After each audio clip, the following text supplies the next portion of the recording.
الحلقات تحفظني بآيات من القرآن، هي الحلقات تملأني بحب المصطفى العدنان، وأخلص نيتي دوما لرب واحد ديان، بروح ملؤها طهر وقلب كله إيمان.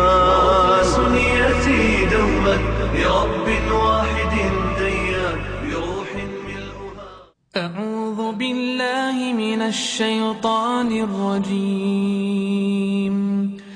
بسم الله الرحمن الرحيم.